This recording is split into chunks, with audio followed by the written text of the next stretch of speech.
Two guys and a gal talking about movies. Two guys and a gal talking about movies. Two guys and a gal, they're talking about movies. And you know they are really groovy. Two guys and a gal talking about movies. Two guys and a gal talking about movies. Two guys and a gal, they're talking about movies. And we know they are really groovy.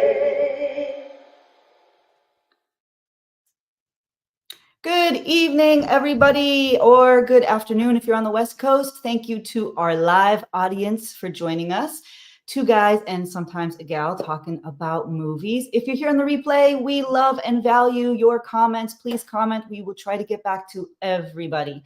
Tonight, we have an exclusive, very interesting, one-of-a-kind Rara Office show, because this is the only time we actually have a guest. And I'll get to that in a second. But the object of tonight's discussion is going to be famed American film director Sidney Lumet. And if you haven't heard that name, I don't know what's going on with his branding department, with his PR department, but you have definitely seen at least one of his movies, and you probably have some strong feelings about some of his movies. And the guys are going to get into that when they come up and rank and discuss their favorites and their honorable mentions. But he made over 40 movies in his illustrious career, and many of them are absolute classics that have been discussed in film schools and started really interesting topics of conversation. Some of them are psychological. They get into some controversial areas. And he's not overly sentimental or saccharine in his discussion of very human emotions and events, but he absolutely is a discussion starter in his work. So I want to introduce our first and only guest that we've ever had on this show, which is going to be an amazing person. And you've seen him before here at Cosmos. It is a screenwriter, and he just published his book, Kill the Dog. We're gonna talk about that in just a minute. But it's Paul Guyot, and he is here to talk about his experiences with Sidney and his preferences for some of his work. So let's bring up your two guys, your hosts, Manny Zamora, Rory Penland, and Paul Guyot. Hey guys. Hello. Hello. Hello. I want to, before we get started, I do want to show the graphic of Paul's book. Nobody get offended, please. We are not advocating murdering any beautiful canines. We all love canines. I love canines. But this is an important book. If you are interested in art, life, or screenwriting, I highly recommend it. I have read the book. It is amazing. Manny has a copy as well. And it kind of takes you through the creative process in a way that I feel most other books that delve into art don't do. And so we'll talk a little bit about that too. But you can get it at Amazon. Just type it into your Google and you will get it. And then second of all, here we go. Here's Sidney. We always start off with a picture of the director or the actor. This is Sidney Lumet. All right. Manny, do you want to take us away? Sure. So yeah, there's Sidney Lumet. I don't know. I always thought it was Lumet. Yeah, I keep wanting to. I don't know why, but I always thought it was Lumet, Sidney Lumet. Yeah, but Sidney Lumet. It's Lumet. Lumet. He met him, so he would know. He Lumet him. Right. So well, actually, before I say anything, I understand that Paul, you have a story about Sidney Lumet. So why don't we just start there? My story of, is there a specific one you're thinking of, or is it the one you from studied with him, did you not? Yeah, so Niagara Falls. Yeah. Oh, Niagara Falls. Yes, of course. Yes, so before I became a screenwriter, a working screenwriter, when I was just an aspiring writer, a very young lad, I was making my living in Hollywood as a stand-in, and for a while I was Don Johnson's personal stand-in. And when you're a stand-in with a guy like that, you're part of his entourage and you go with him wherever he goes. And he was fortunate enough to do a movie in Toronto directed by Sidney Lumet.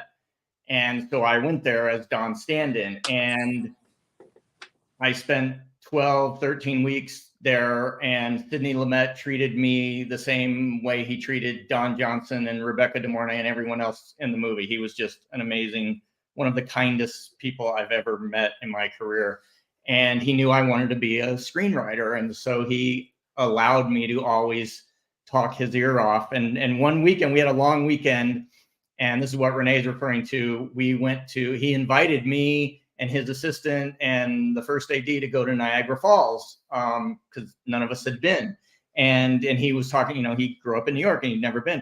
And so we went to Niagara Falls one Saturday. And there was a moment where, I don't know where the other two before, but it just ended up being myself and Sidney Lumet standing, looking out at Niagara Falls in this very movie moment. And, I was always peppering him with questions about his movies. And I was talking to him about writing thing. And he said this thing to me that I put in my book. Because I think I had asked him something about, do you prefer writing or directing, or which do you think is more important or something? And he said to me, he goes, I can make a bad movie from a good script. He goes, but I absolutely cannot make a good movie from a bad script. And I think I put that story in my book. So that was my little Sidney Lumet thing. But it was a master class, spending 3 months with that guy, just watching him, how he directs, how he works with actors, how he works with the screenplay. It was amazing. Awesome. Okay. Yeah, so very valuable lesson there for aspiring writers and directors, I guess. It all starts with a screenplay. It always starts with a screenplay. Yeah, and I know Rory has written some screenplays. Actually, had a movie made from one of his scripts. We have some. I'm working on a screenplay. I think everybody's working on a screenplay probably at some point in their life. So why don't we go ahead and get the ball rolling here on our little countdown show. And since Paul, you're our guest today, why don't we start with you? What's your number one Sidney Lumet movie? Okay. So I think the choosing Sidney Lumet was again a Renee thing because of what I had said in the book, and I've just been a fan of his forever. I think his movies are absolutely brilliant. Although, like Rory and I were talking about, not always the lightest fare. I will never forget Manny for making me do this show. I spent an entire weekend watching, maybe I picked the wrong movies. There's not a lot of the most depressing endings. I was like, okay, I wish I had planned something nice after this. I was like ready to cut a vein on each arm. Oh my gosh! That's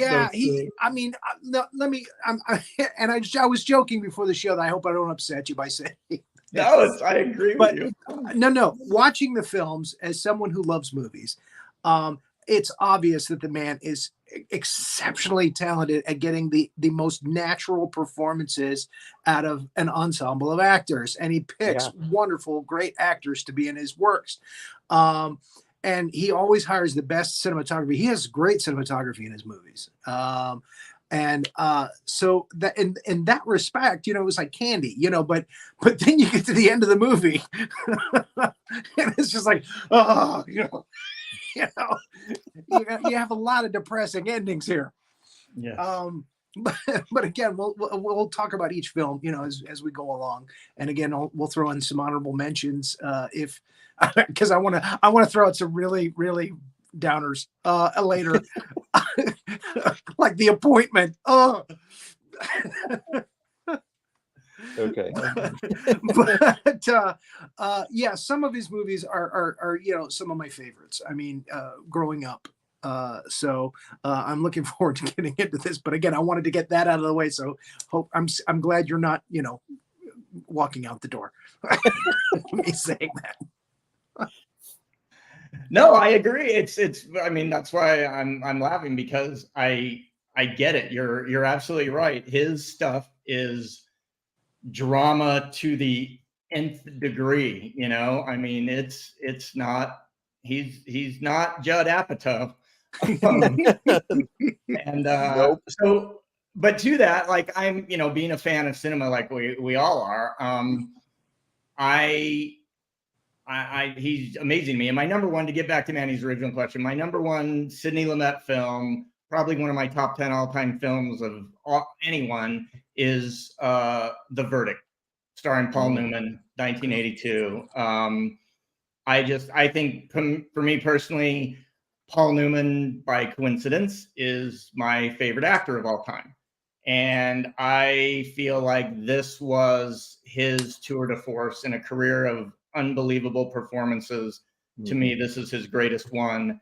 And from the opening image of him at the pinball machine all the way through to the end of sitting there with the phone ringing, this movie for me has me every frame, every page. I'm just in it beginning to end.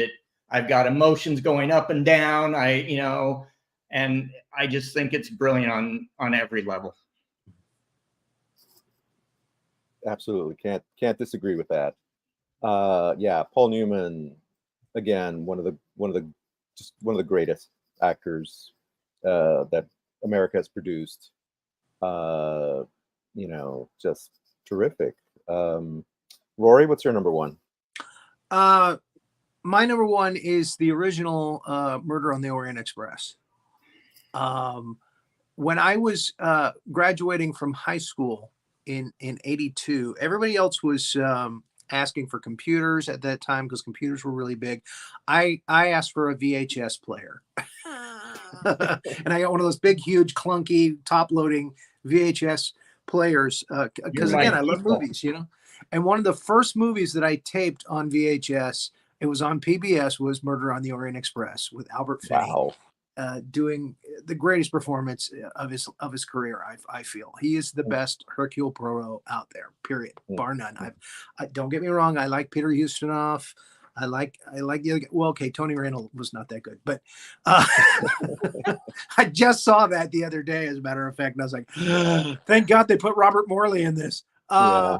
Kenneth Branagh played him recently. Branagh is good, yeah, but not even close to Albert Finney doing Poirot in that. And I weep that he never did it again. That he didn't do another. Yeah, that he didn't do the sequels.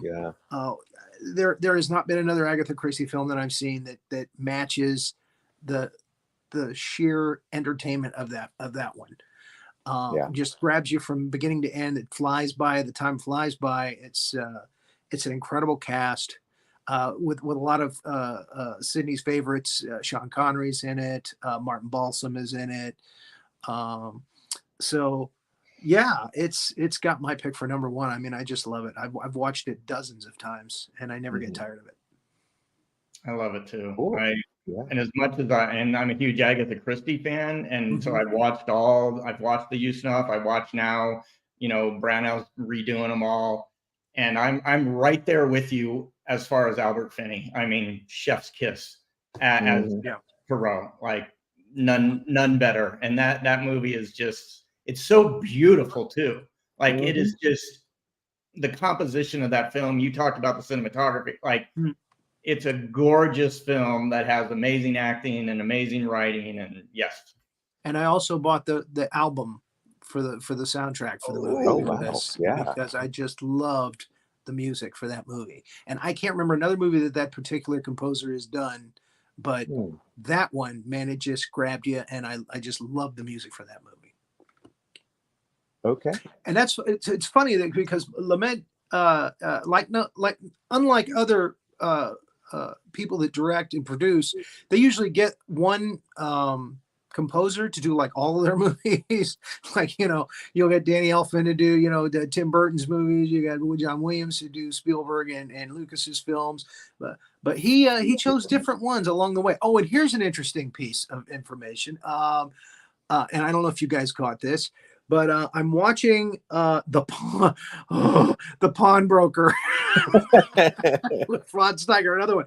Oh man, depressing. But Two people two of the characters are in a bedroom and having a bedroom scene, and it's a Quincy Jones soundtrack, and on the radio is playing. This is 1964 now. The Austin Powers theme. Go back and watch it and listen because it's there.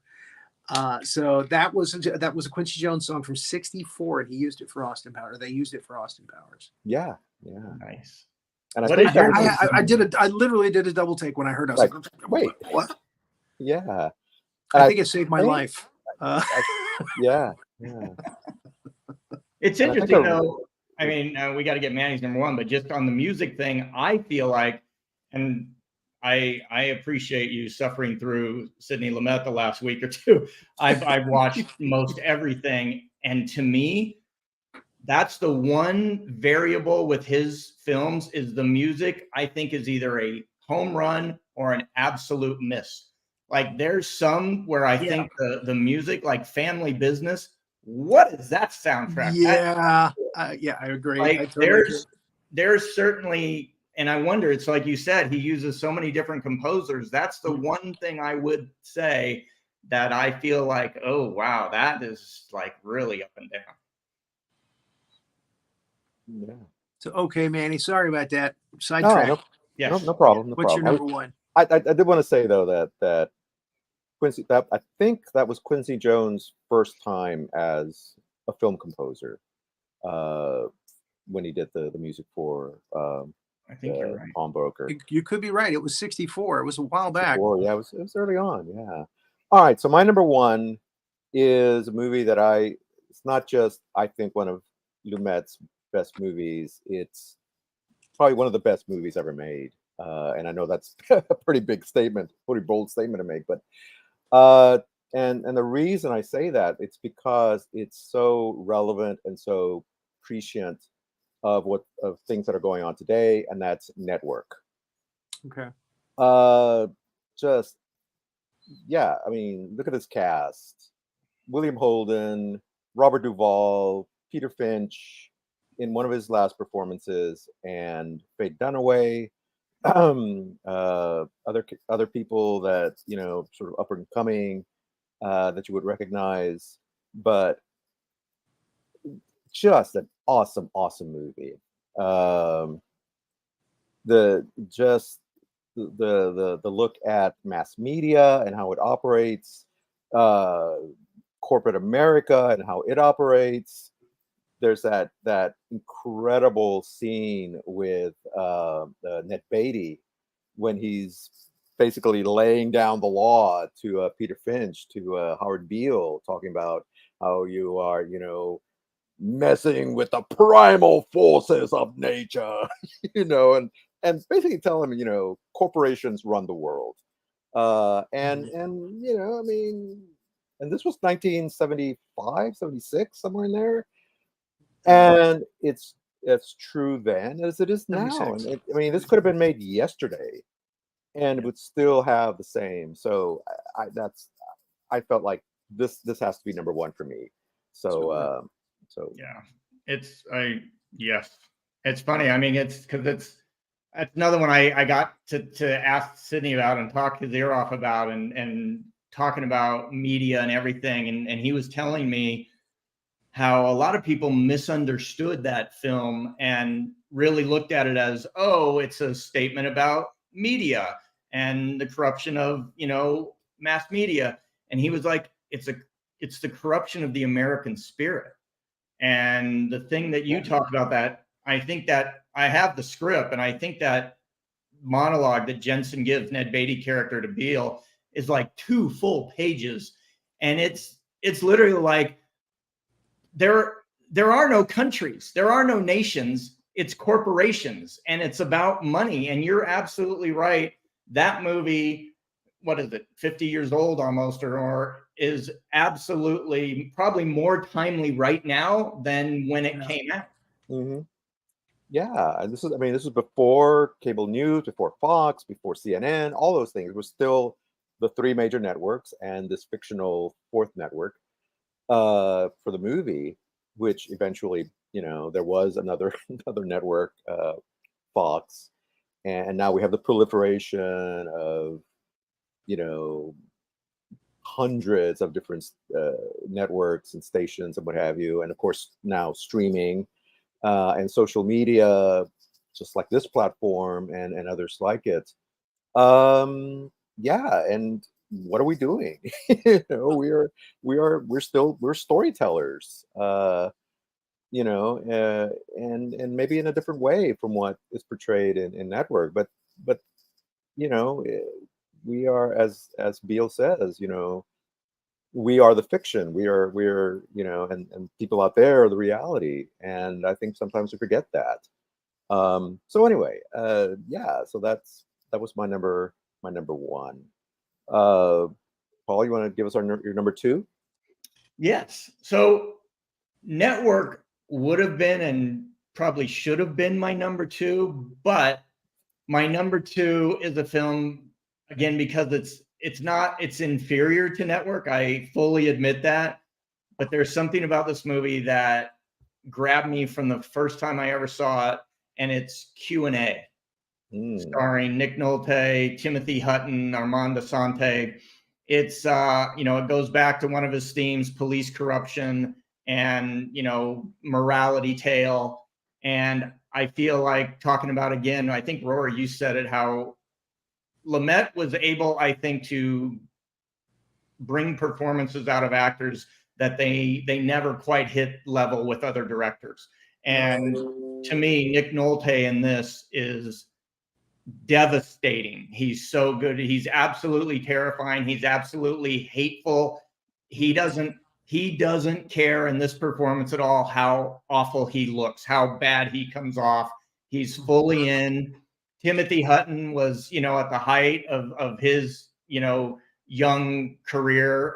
He's someone else that I was very blessed to be able to know. I wrote and produced a show that he starred in for a couple of years, and this movie just grabs me. Ruben Blades' score, which some people hate, I love.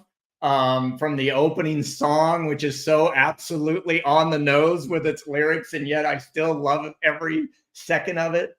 This movie grabbed me. Sidney Lumet's daughter plays a role in it, plays Armand Assante's wife, ex-wife or ex-girlfriend of Timothy Hutton's character. And Luis Guzman is in it.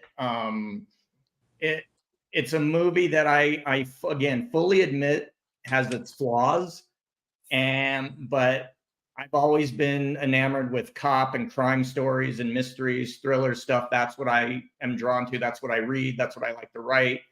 And for me, Q&A is like, The Verdict to me is the best movie Sidney Lumet made. Q&A is my favorite movie he made. But I admit Network should be number two. There's another one I got to go see. How's the ending? It's not as dark as The Pawnbroker. You mentioned the fact that he does corruption. Serpico is on my list, but I also felt that the Treat Williams one, Prince of the City, was kind of like Serpico light. I felt like it was kind of a rehashing. So I didn't enjoy it as much because I kept thinking that. Anyway. Okay. So, Manny, what's your number two? Huh? What's your number two? Oh, my number two was 12 Angry Men. Ah. I usually don't like it when they do like plays as movies. But I really, really like the characters it's a character-driven piece. I think the fact that it made number two on my list was because I just did Jury Duty like a month ago. and ours was easy. You know, it was a rape case. We deliberated for about 40 minutes. We all said immediately, yeah, there's doubt here. There's a lot of doubt here. You know, the prosecution they paraded in a whole bunch of police and experts and everything, but it was just a show. You know, there was still not enough evidence. And even though the fact that the defendant was, oh my God, we just hated this guy. He was just not father of the year. we could not find him guilty. So, but in 12 Angry Men, you know, I mean, it goes. And here's another thing that I wanted to point out. I respect and love the fact that Sidney Lumet doesn't give you an hour and a half movie. He'll give you 2 hours or 2 hours plus usually. You know, he'll give you your entertainment bucks worth, even if it's depressing. Which it usually is. But he'll give you your money's worth. I think only one movie that I looked at was like an hour and 40 minutes. So I respect the fact that he does that. In Bollywood, you know, they do like 3 to 5 hour movies. You know, there's all that singing and dancing. Yes.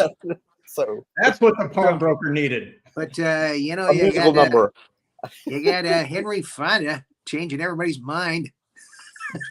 And but you've got, you know, Jack Klugman is in there, and Robert Webber, and I'll tell you, Lee J. Cobb, right? Yeah, Lee J. Cobb, Ed Begley. Ed Begley does a great villain. He's just a wonderful villain. He's just real slimy, and he's certainly a real good villain in this. Or I shouldn't say villain, because none of them are really villains, but they're all just jurors. But he's the one that, you know, is an antagonist. Yeah. Him and Lee J. Cobb are the two hardest ones to crack as far as, you know, their opinions, and that's all I'll say. But you know what? It's funny you said that, because you're right. Lumet did several plays, turned them into Long Day Journey into Night and The Seagull, and what I love about 12 Angry Men, I think 12 Angry Men made my honorable mention list. And one of my favorite things, and I'll fully admit, I'm in love with actors. Actors are my favorite collaborators in the business. And they've made me look so much better than I am so many times. And what I love about 12 Angry Men is the listening that goes on. Like, you watch those scenes around that table when one of the characters has a monologue or is going off, and every actor is fully engaged. They're listening. They're in the moment. You know, they're not just waiting to say their line or doing what you can point and see sometimes. Acting is not just acting; it's also reacting. Yes, exactly. One of the first things you learn in acting. Yeah. So again, it's a wonderful character piece, and I really appreciated it. And the ending wasn't so depressing. That was the one that really catapulted him to greatness. That was technically his first feature film. Yeah. Right. Yeah. His first No, I think he did 1 or 2 films before that, didn't he? But they didn't take off like 12 Angry Men. He did a lot of television work too. I think it's mostly TV work. TV is what he had done. And then the quick backstory of 12 Angry Men. So that was written as a play, and Henry Fonda got hold of it and wanted to produce it. And he and the writer of it had just worked with Sidney on television and said, hey, there's this young kid doing television. You should hire him to direct the movie. And that's literally how it happened. Wow. So there it is. Yeah. What's your 2, Manny? My number 2 is Dog Day Afternoon. Just Attica, which has been referenced in other movies. I mean, it's one of those iconic lines, like the, you know, angry as hell and all that line. Dog Day Afternoon is it's a showcase for Al Pacino. Just an incredible performance. And again, like we've said, I mean, he knows how to get the best out of his actors, even the tiniest little parts. There's a scene later in the movie with a young Lance Hendrickson. Yes. You know, before Aliens and before all these other movies. Right. That is, you know, even it's not even in that movie that long, and you're already like riveted by this guy. Right. And his character, and you have Charles Durning as the police lieutenant or whatever, who's negotiating with Pacino. and you get what's his name? Oh yeah, I John just said his Cazale. name. Yeah, John Cazale, who again, later on reteams with Pacino for The Godfather, The Godfather 2. But anyway, it's just it's a caper movie. It's about a bank robbery that goes completely wrong. And later on, and this movie came out in 76. And when you find out one of the reasons why he goes in to rob this bank, I'm sure that was pretty shocking back in 76. Now it's like, oh, okay, but you find out that he has this lover, I guess, or his wife, who is actually a man, and this is probably a spoiler, but oh well. That he wants to transition, he wants to have a sex change and all this.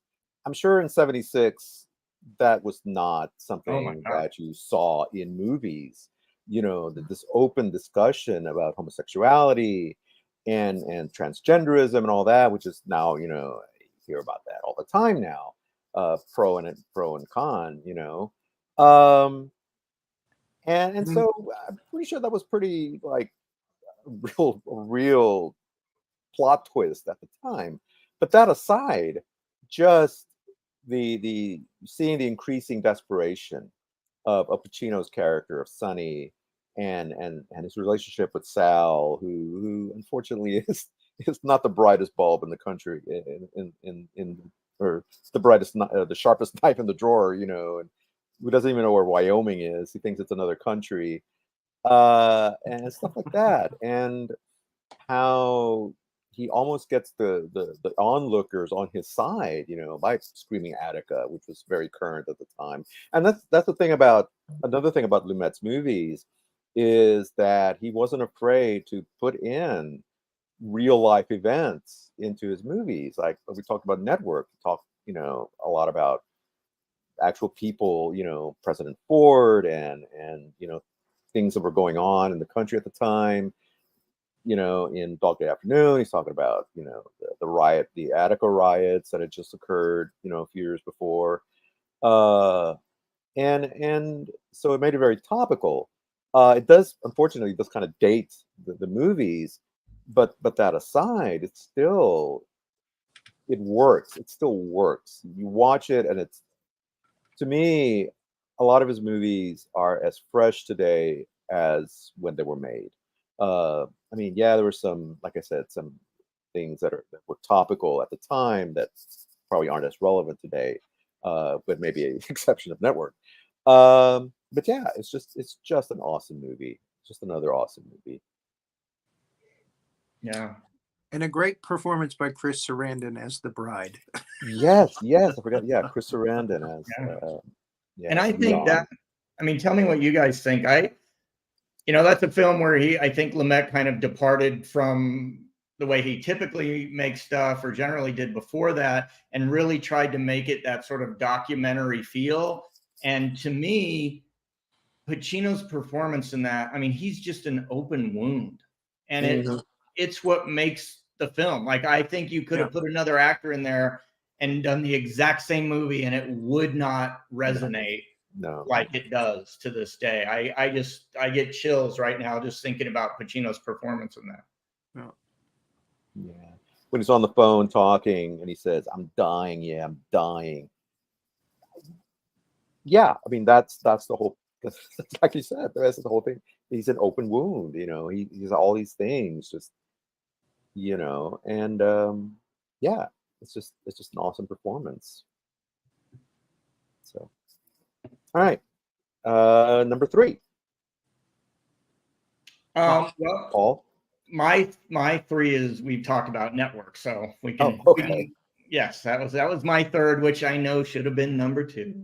Do you have anything to say about any extra things No, you I mean, want to talk about, or do we? I just agree 100% with what you said about it. Yeah, so we can go right to Rory's number 3 on this fun ride of comedy, which we haven't talked about. It's a fun ride of comedy. Yeah.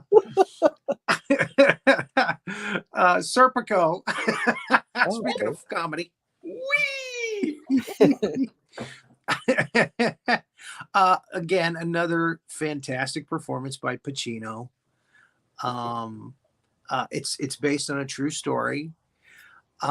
It's not totally depressing at the end. You know, you see a picture of Pacino with his dog, and it says he's living in Holland or someplace like that.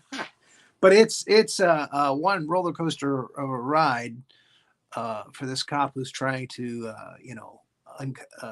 uncover or put out there that there's corrupt cops on the force, which leads later or leads you to believe that later they created the Bureau of what do they call the bureau that investigates the police officers?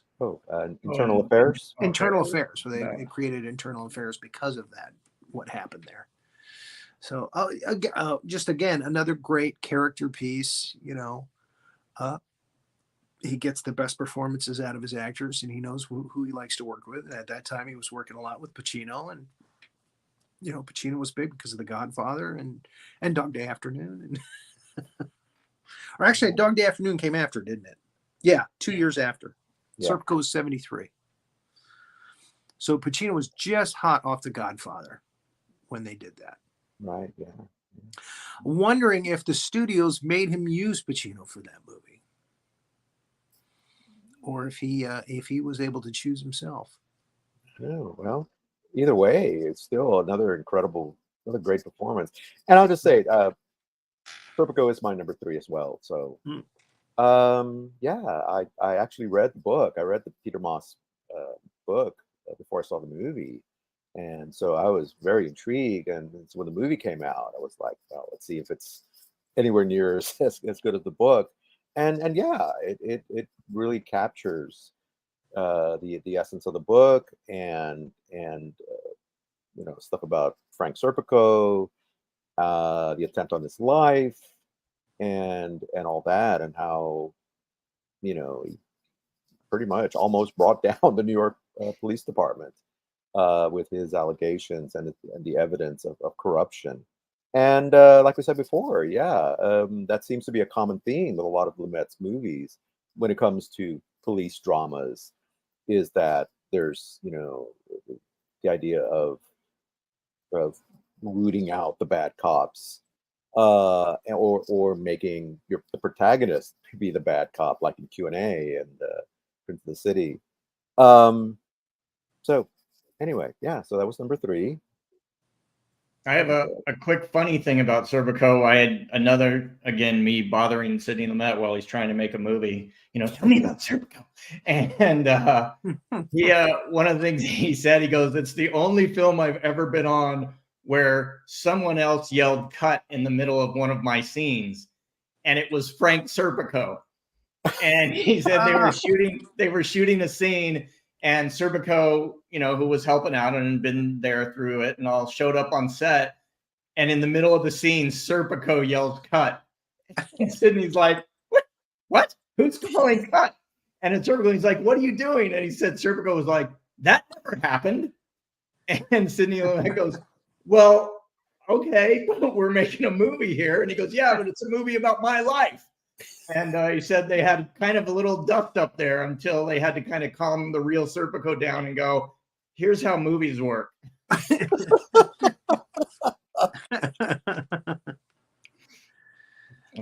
All right, if you're gonna have somebody going, "There's something definitely wrong here. There's something definitely wrong here." I mean, if you're gonna have your movie interrupted by somebody, it's got to be the guy who you're making a movie about. So yeah. All right, so let's move on to number 4. Paul, what's your number 4? Okay, my number 4 is gonna annoy Rory, if all my others haven't. But my number 4 is Prince of the City, which I know you think is the Serpico light, and I understand that argument.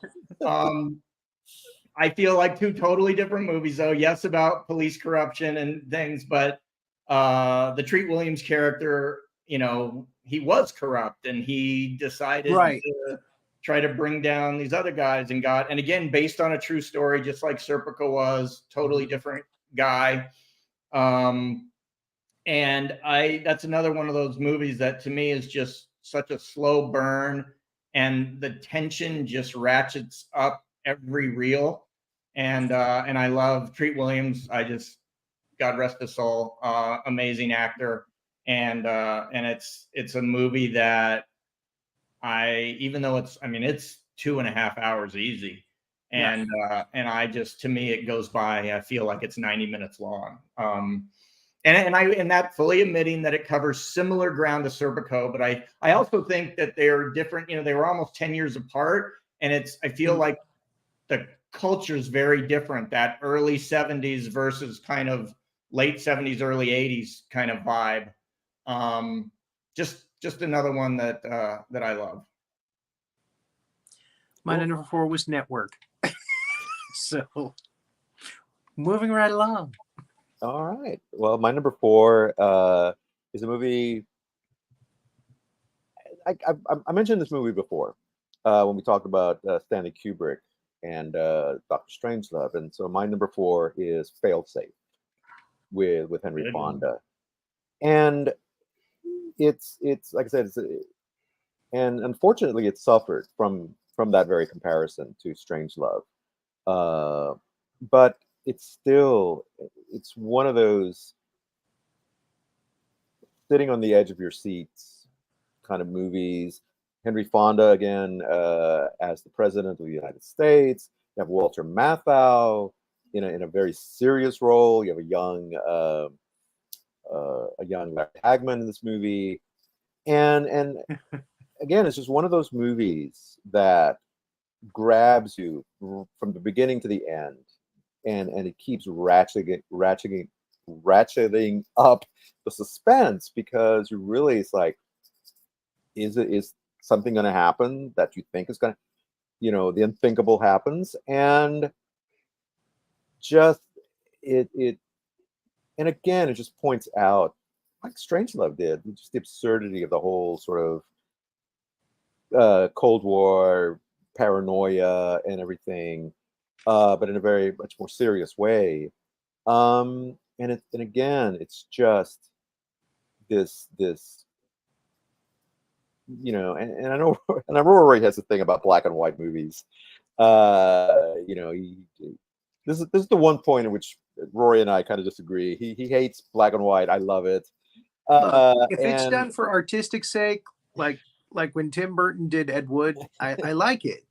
Okay. Yeah. But when it's done because a studio won't pay the money to do it in color, then it pisses me off. I get that. No, in this case, then I think Failsafe would definitely fall into that category of I think it's integral to the movie. It's propaganda to the max, but it's a good movie.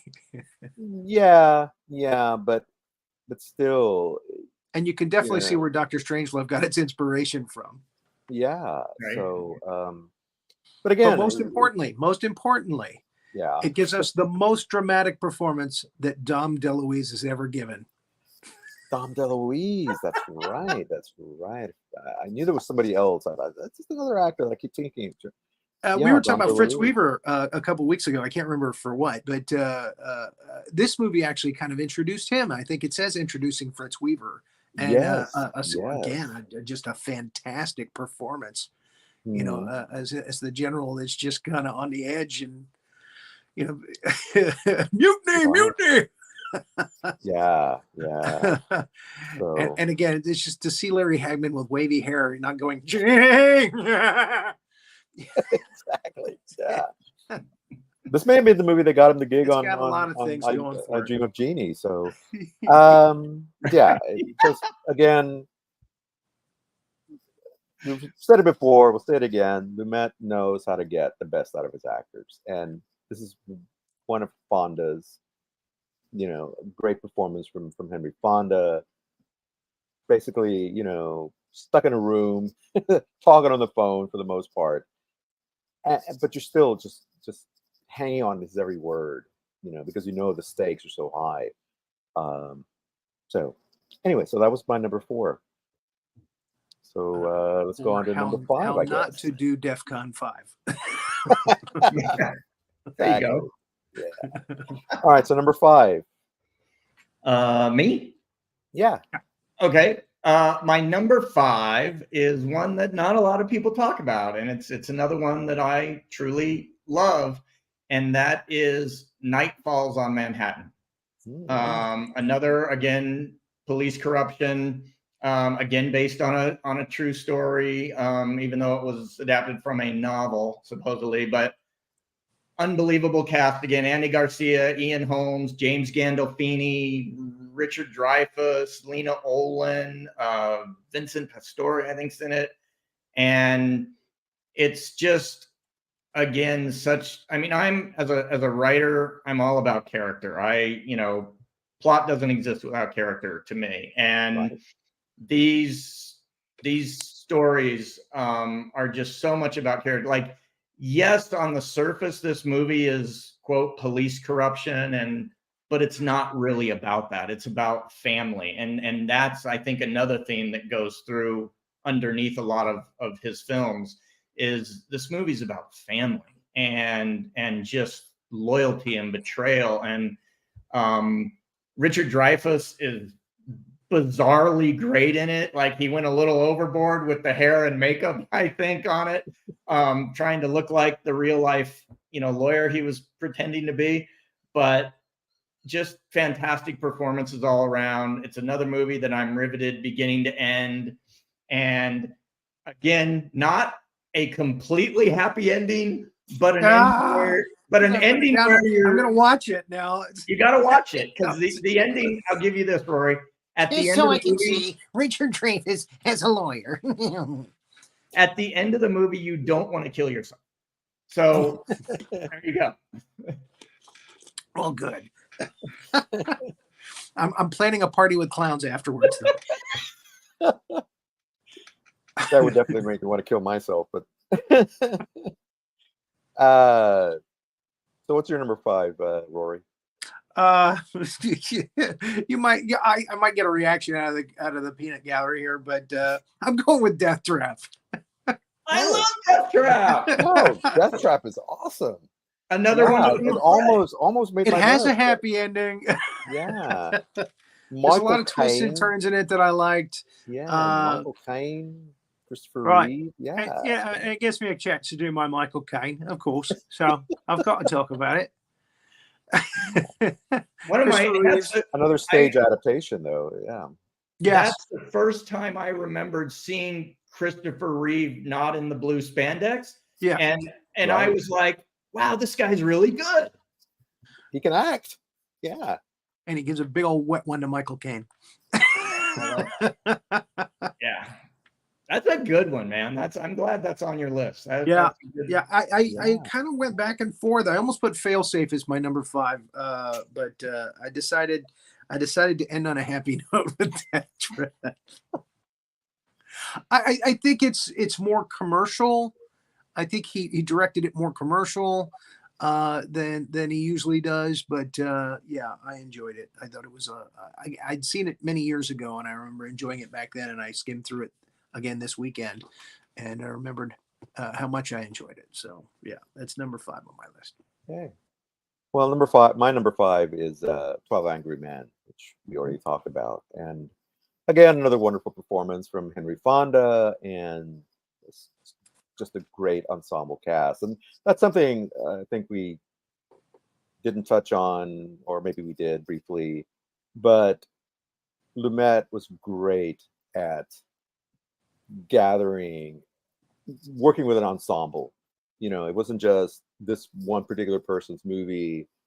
Everybody had a great shot. And we've talked about, I'll just jump into my honorable mention, which we already talked about, also, is Murder on the Orient Express. Another just incredible ensemble. Albert Finney anchors the movie as Hercule Poirot, but everybody in this movie gives a tremendous performance, and the mystery itself. Really, when you when you find out, the resolution of the mystery. It's like, really, wow. I mean, it really does take you by surprise, and there's very few movies that can pull that off, and Lumet pulls it off beautifully. And like I think Paul said, again, the cinematography. Well, I think Rory mentioned as well. Cinematography is just tremendous. I mean, just whoever, I forget who the cinematographer is, but kudos to him for how brilliantly this movie was shot. And there's a movie that we didn't talk about that Mr. Lumet did, which is also on my honorable mentions, and that's The Wiz. How could we not mention The Wiz? Come on, Rory! Ease on down. Look of terror. Ease on down the road. Yes. Why? And why did he agree to do that? Wow. I definitely see studio influence on that one. Just a little bit. Yeah, let's, this story is all about a little girl, but let's get a middle-aged diva as the lead in it. Yeah. No, Wow. he did not want Diana Ross. Oh, if I was director, I'd be livid. That was forced on him. That was forced on him. Yeah. Michael Jackson is the Scarecrow, great. Nipsey Russell is the Tin Man, great. Ted Ross is the Lion, fantastic. But wow. Richard Pryor is the Wiz.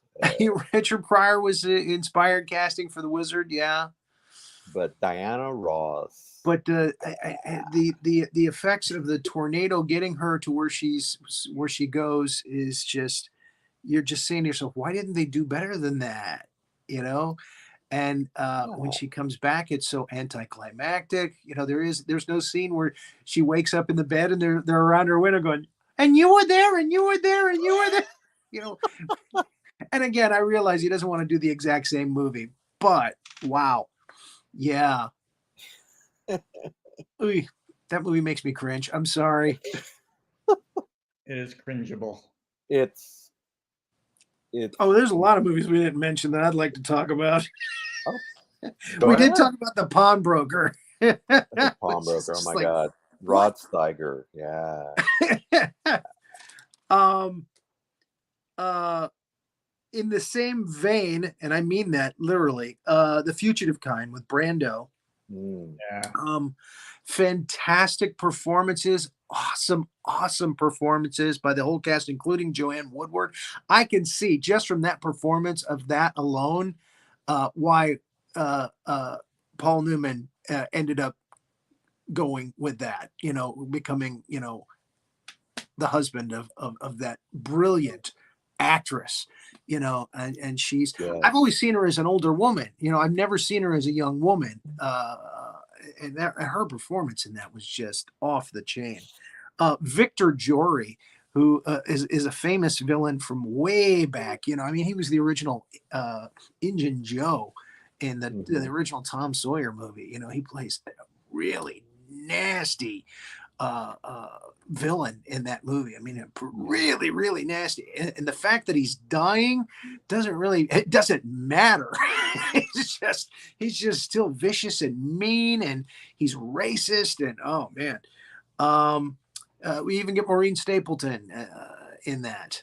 But oh my God, the biggest downer of an ending I think of any movie I've seen. Wow, man. Long Day's Journey into Night. Yeah, this is one of those plays. Just great performances. Again, you got a really young Dean Stockwell, Jason Robards. Best performance I think I've ever seen Sir Ralph Richardson do. And of course, Kate Hepburn. But I think that one's over 2 hours, and it feels every minute. I feel every minute of it going, is this going to go somewhere? Are they going to do anything else? No. Some interesting lighting at the end, but wow. Yeah. Yeah, Eugene O'Neill did not write happy plays. Yeah. They were not. Nor did Tennessee Williams. Nor did Tennessee Williams, for that matter. Yeah, exactly. So yeah. I forgot to mention the future kind was Brando, right? Young Brando, Stella. And Anne Margaret's in that, and Gene Stapleton. Yeah. Gene Stapleton. Yeah. And Margaret. Yeah, I think, isn't she or not? Maybe I'm I didn't see her in that one. Okay, then maybe I could be wrong. I'm often wrong. So fresh off James Bond and Goldfinger, Sean Connery teams up with Sidney for The Hill. The Hill, Again, yeah. not another happy ending. that's on my honorable mention list though too. That Yeah. We're winning. No, stop. We're winning. Stop. You know who in The Hill, nobody talks about, well, no one talks about the movie at all, but when they do talk about that movie, to me, who steals that film is Ossie Davis. Ossie Davis, yeah. He's brilliant in that. And so for that time, you know, like that character, like I love every second he's on screen in that movie. Yeah. Yeah, I agree with you. I think that there's a lot of others in it too. Roy Kinnear is another great British actor that usually does comedy, actually, but he plays it straight in that one. It's got a really good cast, really wonderful cast. The Appointment. Let's talk about this. Let's warn people. Omar Sharif, fresh off Dr. Zhivago, he's riding the wave, and then he makes The Appointment about a man who starts out as a stalker. he's after this beautiful woman, but he thinks that she might be like a really high-end, high-class prostitute, and he marries her. Yeah. And you know, he just keeps thinking she's this prostitute, and he keeps trying to catch her, and oh my God, it's just so dismal. The only thing that actually pulled it out for me a little bit was the fact that Lotte Lenya, Rosa Klebb from Russia with Love, was in it. She plays the madam who's trying to hook him up through her antique shop. Yeah. So that was kind of an interesting. It was twist. Like an appointment to have a root canal watching that. Not Sidney's finest moment. And the ending. Wow. Oh my God. Well, that's one I haven't seen, so now I don't know if I want to see it. I wish I hadn't. It's just so creepy and cringeworthy on so many levels. One of the I could have done a top 10 with 10 honorable mentions, you know me. But one of the ones on my honorable mention I wanted to talk about was the very last film he made, and it's Before the Devil Knows You're Dead, with Philip Seymour Hoffman and Marissa Tomei, Albert Finney, Ethan Hawke. Again, not a laugh riot at all. This movie, brutal, but again, family relationships and just the pain. There's a scene where Albert Finney comes out after, I won't spoil it, but after this bad thing happens, this big turn in the story, and he's sitting outside at a picnic table. Philip Seymour Hoffman's his son, and there's this scene where Albert Finney basically apologizes for being a crappy father, and Philip Seymour Hoffman apologizes for, sorry, I could never be the son you wanted. And it's, oh my God, it's like an acting tour de force, and it's just if you're looking for nothing but pure emotion for 2 hours, watch Before the Devil Knows You're Dead. And just how things like I feel like it's so relatable how you can come up with something that seems like a really good idea in the moment, and then you do it, and in the middle of it, you realize this is the worst idea ever. And you're stuck. Yep. It's just, oh my God, it's gut wrenching. Yep. I can relate to that. Give it to Sidney. Yeah. He'll do it. That's right. Is it dark? Is it depressing? Is it a bad cops? I think Hollywood was convinced he's the guy for these movies. Hey, give it to Sidney. Yeah. Oh. No. The Anderson. We didn't talk about the Anderson tapes with Sean Connery, the caper film, and a very young Christopher Walken. Very young. Yes. And a movie that Coppola admits influenced the conversation. Oh, interesting. All about, that was like in the, I think, end of the 60s, beginning of the 70s, when suddenly surveillance was the new technology. It's like what AI is today. You know, the secret recordings in a briefcase this big, like with the reel-to-reel tape decks, and yeah. But it is really interesting, kind of like who's watching sort of movie. Yeah. What was the one with Gene Hackman and The Conversation? Will Smith? No. Oh, Enemy of the State. Enemy of the State. That's the one I'm Yeah. thinking of. Yeah.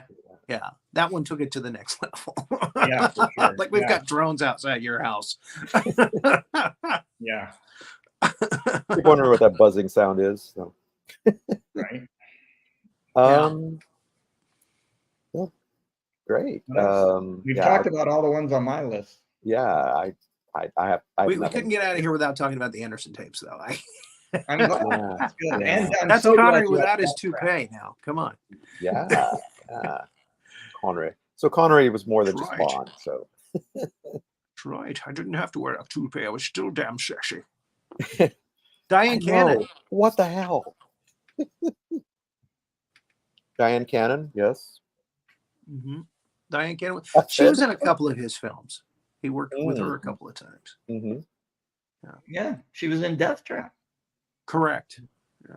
There was another And one. it's Joanne Woodward in Fugitive Kind. That's who I was thinking of. Oh, okay. Not Anne Margaret Paul. Yeah. Joanne Woodward. Yeah. Yeah. That's who I was raving about her performance. Oh my God. Yeah, and I'm just sitting there. I've known people like You're that. talking, and I'm going, Anne Margaret. I guess maybe I have a thing with Anne Margaret I need to deal with. But I remember Anne Margaret. Who doesn't have a thing with Anne Margaret? Yes, absolutely. Oh, Gosh. yeah. As Paulin said once at a party, I'm the only one in this room that's not interested in Anne Margaret. Okay, that's one of the best Paul Lynns I've ever heard. Thank you. Well, Rory is the man of 1,000 voices, so there you go. It comes in handy on the show every now and again. Every now and again. So I on IMDb, I read a quote from Lumet about Marlon Brando, talking about Marlon Brando, and maybe Paul, you can corroborate this story. He said that when working with Brando, or the way Brando sort of determined how he was going to perform in a movie was he did two different takes. One where he did it, it's like textbook perfect, really brought his A game, as we say nowadays. And then he would do another take where it was just kind of sloppy, where he just kind of like throw it out there, phone it in, so to speak. And depending on which take the director chose, that's the performance he would give for the rest of the movie. If they chose you would figure out, oh, well, this director really, he's not interested in actual acting, and I thought, well, that certainly explains why his performances vary so much from movie to movie. Why sometimes he's like brilliant, and you see why he's so acclaimed, and other times we're just like, what happened? Why is he just kind of going through the motions? So, well, in The Fugitive Kind, I thought that was interesting. He's definitely doing his A game, because they all are. But again, just the ending of the film is such a tenor. I wonder if that. I mean, I never had any conversation with him about Brando, but I wonder, what do you guys think?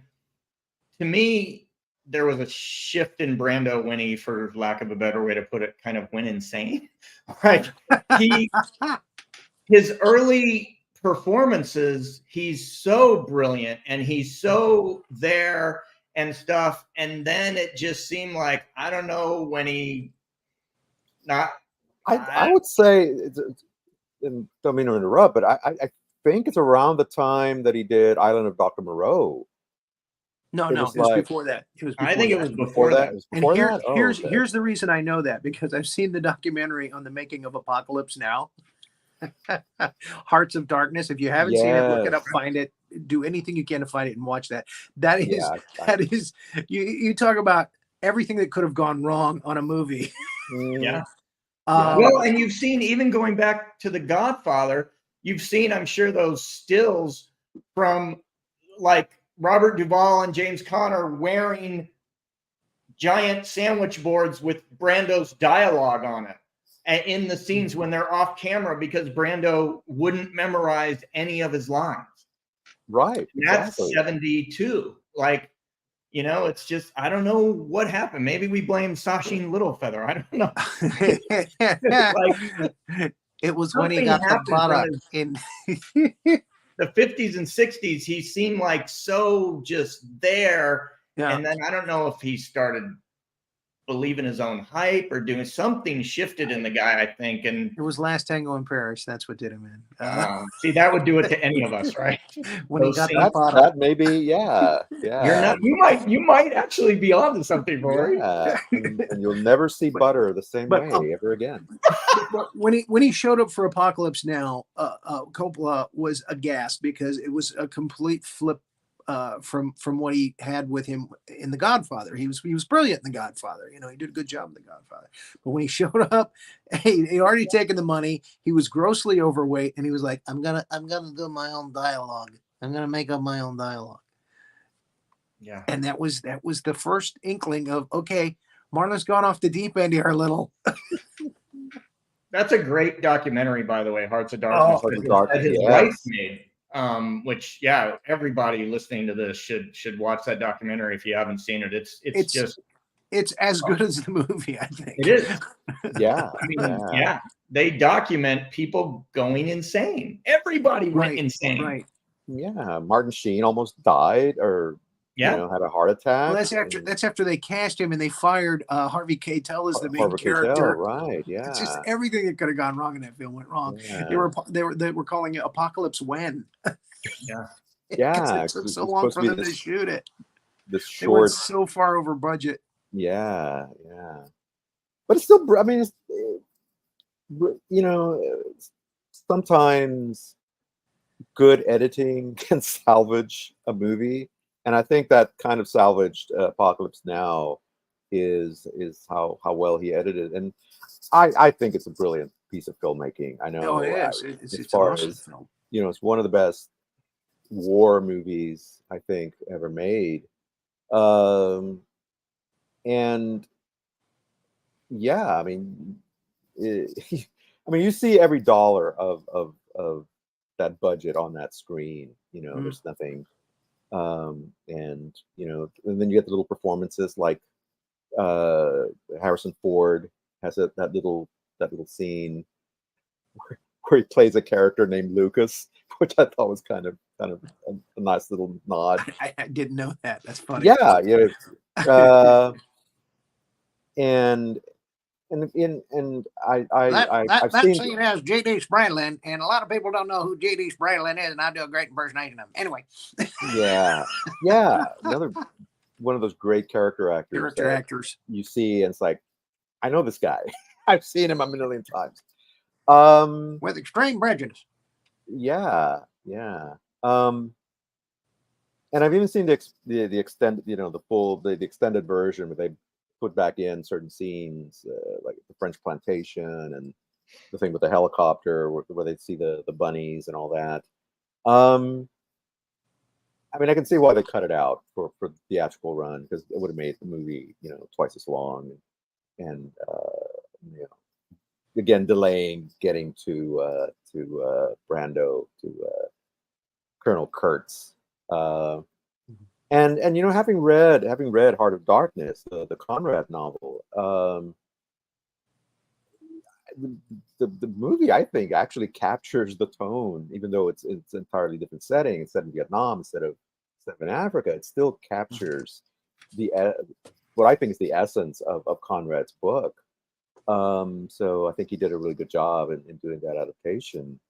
There was another movie that was a direct adaptation of Heart of Darkness, which I don't think even came close, as close as Coppola did with Apocalypse Now. That's just my opinion. So, all right. So yeah, I think it was between Godfather and maybe Missouri Breaks that, Missouri Breaks. Marlon went off the deep end. Marlon Breaks. Marlon Breaks. Yeah. So we segued from Sidney Lumet to Marlon Brando. What drove Marlon Brando insane? Well, that's what happens. It happens on this show frequently. We go off on these tangents that have nothing to do with the subject. That's, But it's all talking about movies. It's talking about movies, yeah. And sometimes a gal. Where is our gal? Sometimes, every now and then, only if you're unlucky or lucky. This was awesome, guys. I loved it. I have seen like some of these movies, of course, like 12 Angry Men and all of that. But I just realized there's so few of his compared to what his body of work is. So now when I want to go and get good and depressed, I'm going to go out and get the ice cream, right? And just, get in there. Plan something happy afterwards. Happy. Yeah, he does deep dives into human psychology and morality, ethics, right and wrong, those gray areas in between. So I appreciate that aspect of it. He's kind of like a philosopher director in a way. I love that. Yeah. You really want to get into talk about Heart of Darkness. Watch The Iceman Cometh. Watch his. Oh yeah, of course. Holy shit. Yes.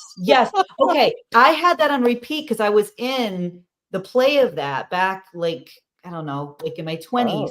And so I have like parts of it memorized, and I would watch that like over and over again, like all night long. It's in my brain, Manny. I can't escape it. Awesome. Yeah. Oh my gosh, you were in The Iceman Cometh? Mm-hmm. Wow. Many years ago. Yeah. And it was, intense. That was really intense.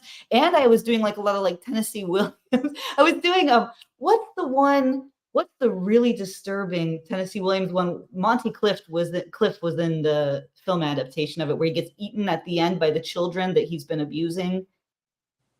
He gets really, that's like Tennessee Williams? Yes. It's not Suddenly Last Summer. Huh? It's not Suddenly Last Summer. It's I'll email. Yes. That's a Tennessee Williams play I'm not familiar with. Yeah. And then I got the papers. I'm gonna eat that man. It's implied. Like it's all very ominous and like implied. I'm tired. I'm just making it all up. What are you children doing over there? It's not the Glass Menagerie, is it? I don't. And here I said, play with children after the film. I just remember there were like 3 years of my life where I was watching like crazy shit nonstop and in these crazy plays nonstop. It was fantastic. I loved it. Wow. Instead it's with Montgomery Clift? Yeah, that one. Yeah, it ends with, unless I'm conflating it with something else, like Night of the Iguana or something. But if you Google it, it's like famous. It's so famous. It's just that you don't see them eating him. But it's this horrific ending, but it's like his karma. Like it's this. Wow. Don't worry about it. I'll Google it and I'll just update everybody. I've derailed it. Maybe Monty isn't even in that one, but same. They all sort of like came together in my brain, if you're focusing on this stuff. Have you guys ever done? When did Renee go? Suddenly Last Summer. Okay, yeah, Suddenly Last Summer. See, Suddenly Last Summer. About.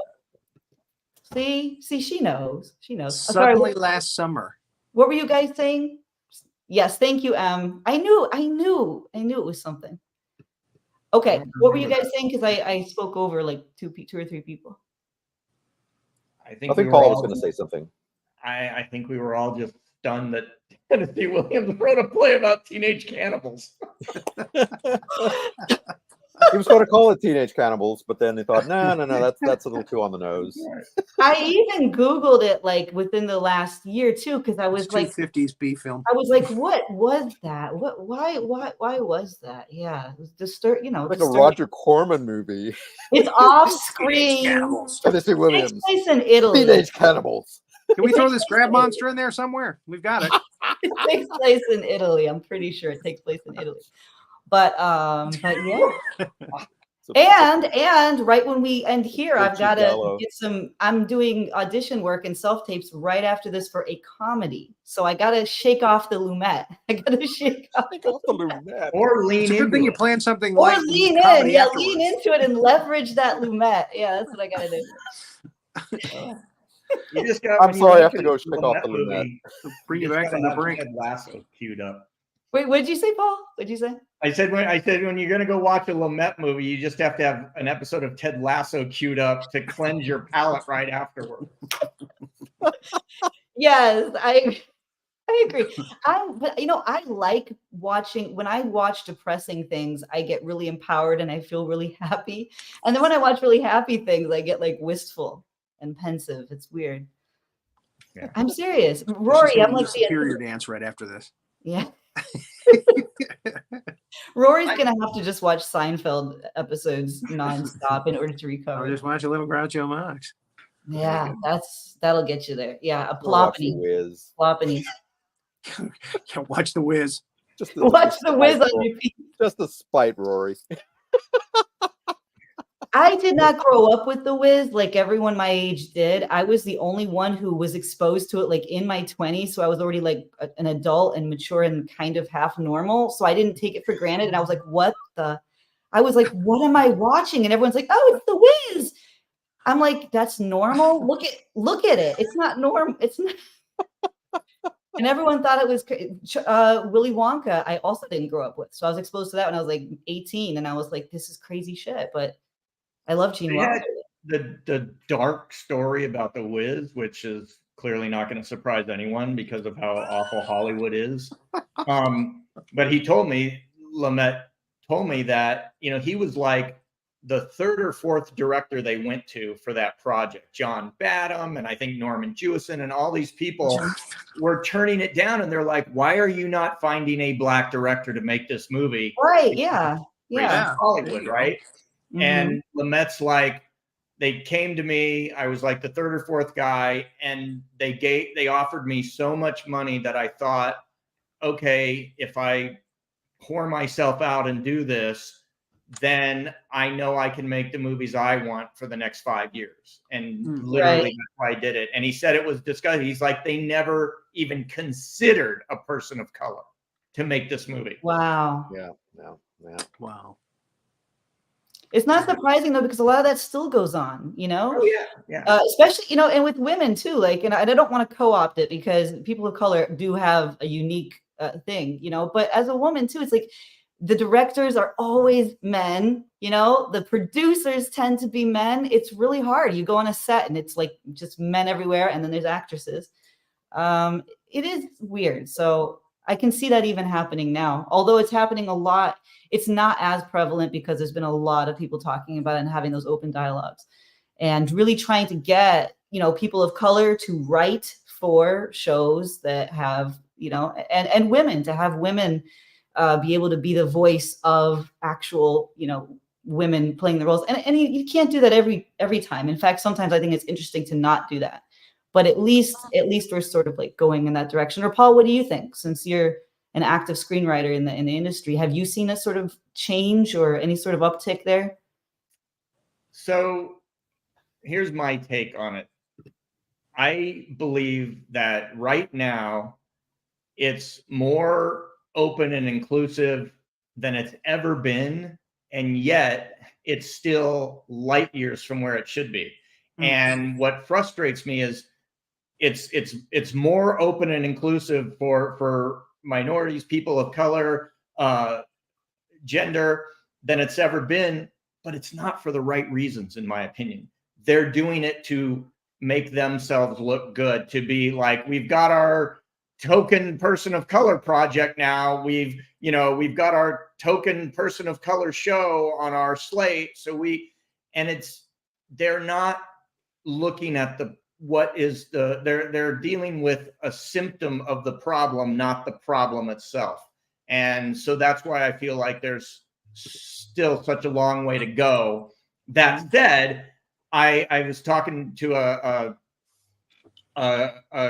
group. This was beginning of this year, I think early in the spring. I was at a film festival, and there was a panel about people of color in the industry and all that, and inclusion and diversity. Diversity is what the panel was about.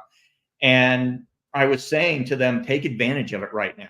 Like, use their ignorance. They're open now to make themselves look good. So you know what? Whatever it takes to get in, and then once you're in, make your mark. Then that's the only way you're gonna make change is from within. And if the old straight white men at the top aren't going to do anything, then the people got to get in at the bottom and start tearing it down from inside. Yeah. Yeah. And, you know, after the actors strike, I'm thinking there's going to be so much more emphasis on independent projects where people are taking their own control. I mean, even in acting classes with Michelle Danner, as recently as like, even starting like even 3 years ago, she was telling all of her students, do not wait for auditions. I know I'm doing one this week, but generally she's like, don't wait for the phone to ring. You be the person to call someone for your project, which is, of course, that's why I became an EP more recently, because you have more control. And that's, I don't know. And I'd like Paul to weigh in on that too, because we're on the other side of the writer's strike, and now hopefully right behind with the actor's strike. And I think you're going to see a lot more control in actors' hands, certainly the writers, but I'm hoping that the actors start to get a little bit more control. Yeah, I think it's actors, writers, directors. I told somebody that the strike at one point, this was in August or September or sometime when we were still deep in it, and I'm saying this knowing SAG is still on strike, SAG-AFTRA. Right. And it was, I feel like there's a renaissance coming. That's similar, not to the same scope, but similar to what happened in the 70s, is everything has become so homogenized. Everything has become so by the numbers, and the studios are all like, we'll spend $250 million on, you know, this MCU thing or something, because we know the bottom line will make this, and screw the 40, 50, 60, $70 million films. Yeah. And I think the audience has become too sophisticated. I don't think they're going to continue to settle for mediocrity. Yeah. I think it's a renaissance period now, because there's so many platforms, there's so many places available that, yeah, go out and shoot your own stuff. I mean, take we initiative. have entire film studios in our hands right now. There are so many movies that have been made purely on this. This thing does everything that Panavision did 15 years ago, 20 everything. years ago. You can do everything. Yeah. So it's like, go take control of your own destiny. Yeah. Don't wait. Don't sit around waiting around. And I think the generation, 2 generations younger than I am, the teenagers, they grow up in that initiative environment, and you're going to see a lot going on with them. They do take the bull by the horns, and they sort of are unapologetic about it. My generation is still like, oh, you know, I still want to do like kind of both. But I think that's the way forward. And by the way, Em and I were right. So Suddenly Last Summer is the name, and it was Monty Clift, Liz Taylor, Katharine Hepburn. And yes, so the way that Wikipedia describes it, I just want to say this because people are going to think I'm crazy. And it was Spain, not Italy. I thought it was Italy. One scorching white hot day, that's Tennessee Williams writing there, so it is a Tennessee Williams play. Sebastian and Catherine were beset by a team of boys begging for money. When Sebastian rejected them, they pursued him through the streets. He attempted to flee, but the boys swarmed around him at every turn. He's finally cornered. And and here's what happened. According to Catherine, one of the other characters, the boys tore Sebastian apart and ate pieces of his flesh like goblins. So this is a movie about sodomy, cannibalism, pedophilia, and another feel-good film and for karma. Rory. But back that was Sidney Lumet? Was that? Not Sidney Lumet, shockingly. But it's Monty Clift's Liz Taylor. The studio didn't give that one to Sidney? Come on now. Tennessee Williams, Stella. It's a lot of crazy shit. And Tennessee Williams is insane. He's a totally insane. That was his attempt at Soylent Green, maybe. Yes, it was. They offered it to him, and he said, "No, I'm not touching that." He said, "No, it's too crazy even for me." So It's too dark. It's too dark. What year was that? Let me look it up. But you know, y'all should have all seen Suddenly Last Summer. It's so I remember reading the play. I'm thinking of a movie about last summer. What is it? John Cusack and the One Crazy Summer. One Crazy Summer. Steve Holland. That is quite the summer. Okay, so I want to go out here to remind everyone to please go and buy Paul Guyot's book. He is our guest today, of course, and it is we don't actually kill the dogs, people. We need to learn how to think metaphorically again. Okay, this all happened because they took out the SATs. This is all because they took out the SATs. We used to know how to do these things. All right. Kill the Dog. The first book on screenwriting to actually, I'm adding that in, but to actually tell you the truth. He pulls no punches, takes no prisoners, gives no quarter. Paul Guyot, when you read this book, you won't realize what a nice guy he is, because he's sitting there and he's like duking it out with you before anything. And you're saying, okay, I'll listen. And he's such a nice guy, but he knows what he's talking about. And he's like the Simon Cowell, I think. Simon Cowell always said he was the only nice one. But didn't he say this? Oh my He said, God, "I'm you the just only nice compared one, you to but I tell Simon people the Cowell." truth." I tell people the truth. Hi, Simon. But I tell people the truth, and it's kind to be honest. Paul doesn't want you wasting your money, wasting your time on all the other ballast that's out there. He wants you to go for gold. Don't buy Sid Field's book. Buy this one. You're a Get real it. screenwriter. Yes. There And you go. he loves dogs. He just loves them. I think that if you go to his social media, you just see him cuddling dogs. That's every picture. He loves them with a little gravy on the side. The very first line, what's the very first sentence in the book? I love dogs. I love dogs. With a little Paul, gravy Paul, on the back cover should have been you immersed in right. puppies, just That's in right. case. dog flesh. But we don't eat them like goblins. That's suddenly last. No, we don't eat I that. just thought, obviously, clearly it's, and I talk about this in the preface, that it's, it's a nod, it's a play on Save the Cat. And that's why the cat is, got the dog hanging with the rope, and it's not around his neck, it's in the dog's mouth. And I thought everybody would get it, because I thought the only people that would be interested in this book would be people that were aware of Save the Cat. And it's turned out that anyone who sees the title is just immediately get him.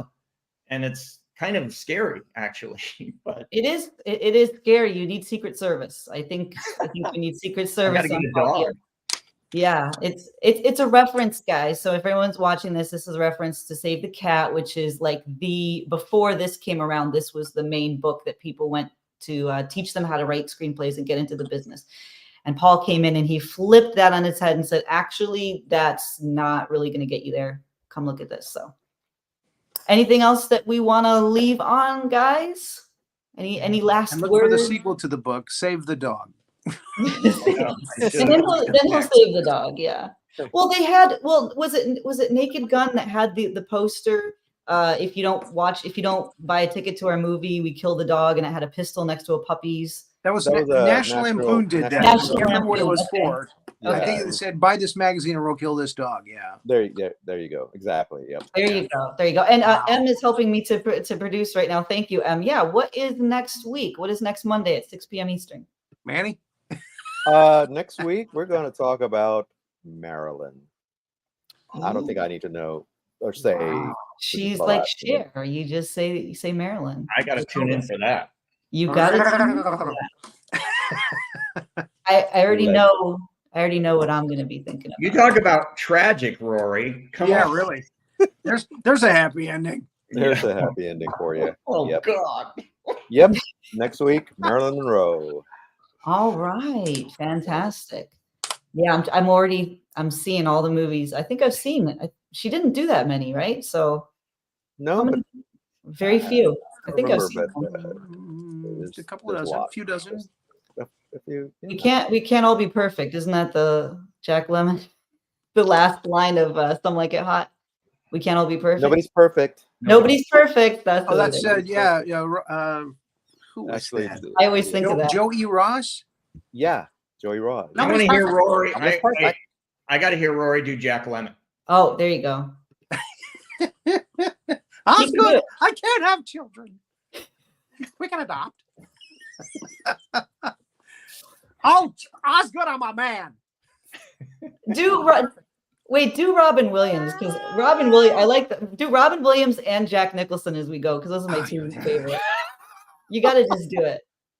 Why are you making me do it, Robin Williams? Everybody says my Robin Williams sounds like he's Irish. It does sound like he's Irish.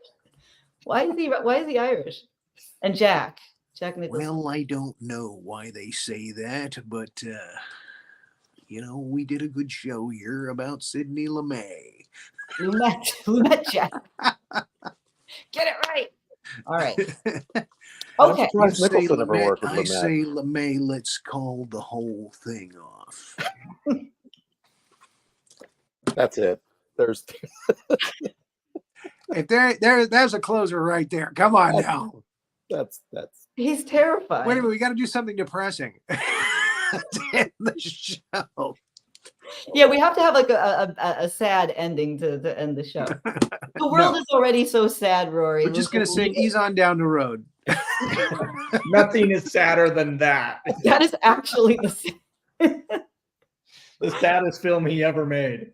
that is yeah. uh, It's quite depressing to be Again, honest. Orson Welles used to say the same thing. You know, every now and again, I've got to make a Casino Royale, to try to get my stuff made. yeah, That's the business. it is. I got to do wine commercials. The wine commercial is shocking. I mean, he showed up to really prove his point. He shows up barely able to talk. The two B-list actors they employed there are doing their damnedest not to react. It's fantastic. But that is YouTube that again. I've seen that recently, and it is shocking. I love shit. Until I, you I not love give a when shit. I love when the critic parodied that commercial. Yes, it's wonderful. Full of nature's goodness and green penis. Oh my gosh. Anyway, But really, he's no, but talking really, about peas. He's selling peas. yeah, he's Yes. selling that penis. is, but that's everybody's homework for as we leave. Go to YouTube and look at the Orson Welles wine commercial, and you will be shocked. Yeah. It's Okay. like he was doing Brando in Apocalypse Now. There we go. I always think that it's Brando in my memory. Like I literally see it as Brando. Thank you. He even looks like Brando. His whole It's like he ate Brando. it's like he ate Brando and he's there. It's like, They're both Jabba the Hutt. Come on. I love Brando in Apocalypse Story about Now. I don't excess. care, it's all Yeah. it's like he ate Brando. And it's funny. You know why that's funny? Because it's accurate, but I never had the words for it. Yeah, that's what it is. It's tragic. It's actually terrible. It's like a Sidney Lumet film. It's like a Sidney Lumet film, and now we've come full circle. See, and I thought I was going to upset him. And he jumped right on board with it. So.